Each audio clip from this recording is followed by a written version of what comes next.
Just hours after American President Donald Trump hinted at a possible land strike in Venezuela, the U.S. military launched another attack, this time targeting an alleged drug trafficking vessel in the Pacific. U.S. Southern Command confirmed the deadly strike in the eastern Pacific Ocean, reporting that 4 people on board were killed. Officials described the vessel as being operated by so-called narco-terrorists. In a social media post, the command said a lethal kinetic strike was authorized. It claimed the vessel was linked to a designated terrorist organization. The military said no U.S. forces were injured during the operation. No evidence was released to support the allegations. Video footage showed a small boat traveling at sea before a sudden explosion. The strike adds to a growing and controversial campaign at sea. Since September, at least 26 boat strikes have been recorded. The Trump administration says at least 99 people have been killed. The figures have intensified scrutiny in Washington. On the same day, House Republicans rejected limits on presidential war powers. 2 Democratic resolutions sought to curb military action against drug cartels.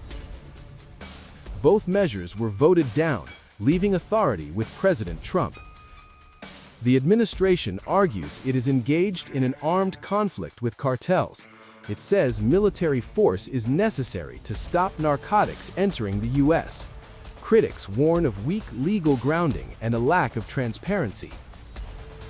Anger has grown after reports of a September follow-up strike. That incident allegedly killed survivors clinging to wreckage at sea. You know, I have deep concerns about the justification.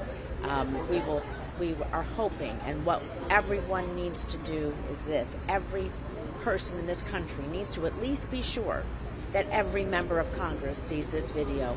It is up to us to declare war. It is up to us to see that they're withholding this video. Number one is particularly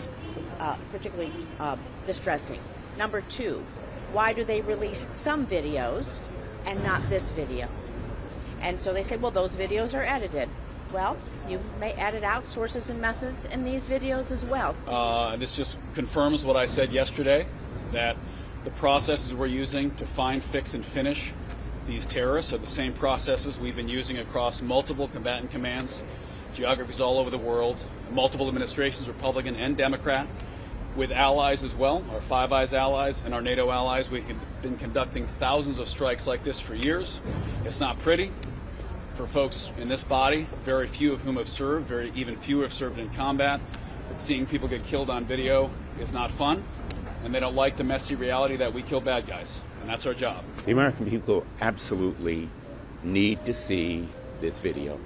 I think they would be shocked, sickened, even ashamed by this second video, and there is no justification for withholding this second video when the other videos have already been shown. There are no sources and methods that would be compromised. And I was just really deeply disturbed, even shocked. I think there are serious questions about criminal culpability here. And there is certainly a need for more intensive, thorough investigation, an immediate subpoena for all of the records, documents, orders, after-action reports, and other videos. And I'm deeply worried that there may be a loss or destruction of evidence here. The campaign now forms part of a wider U.S. military buildup near Venezuela. Trump has ordered an oil tanker blockade and expanded naval deployments. Is the goal of the blockade with Venezuela to regime change? It's a blockade. Not going to let anybody going through that should be going through. You remember they took all of our energy rights. They took all of our oil from not that long ago, and we want it back, but they took it. They illegally took it. You mentioned getting land back from Venezuela. What land? Getting land, oil rights, whatever we had. They took it away because we had a president that maybe wasn't watching. But they're not going to do that. We want it back. They took our oil rights. We had a lot of oil there. As you know, they threw our companies out, and we want it back. Venezuela says the actions target regime change, not drug trafficking. We are standing firmly on our own land. We are exercising our legitimate and undeniable right. And we are resolutely defending the most sacred and fundamental asset any country possesses, the inherent right to a prosperous future for its children, for its young boys and girls, for all its families, and for its entire nation. War, we have already made our position absolutely clear. We said no, but in the United States, The overwhelming majority of the population is completely and utterly opposed to any form of military intervention. They are saying in the United States, interventionism must finally come to an end. And what has transpired just yesterday and today, when the United States government asserts that the oil belongs to them and that we Venezuelans have stolen their precious petroleum. So you're saying that Venezuelan oil, it really belongs to them, and that all Venezuelan minerals, the gold and all the other minerals, they also belong to them. And what we had never heard before, that the lands of Venezuela belong to them, and we must return them immediately. It is quite simply a warmongering and colonialist assertion. And we have stated this repeatedly, and now the entire world can see the truth. The truth has been fully exposed. There is a clear intention in Venezuela to bring about a regime change, to impose a subservient puppet government that would not last even 47 hours. A government that would ultimately surrender the constitution, its national sovereignty, and all of its immense natural wealth, thereby transforming Venezuela into nothing more than a mere colony. Quite simply, that is not going to happen. Never, ever again.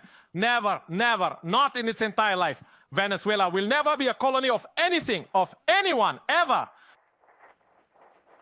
Our prophet of song, our prophet, our poet. Oh, why today I can truly say that Venezuela has achieved the most powerful level of national unity that we have ever known. And this national union has only one objective: to make international law respected, to make national sovereignty respected by exercising it, and to make the right to peace, to life, and to the future of Venezuela respected. And that right to peace and to life, it will be respected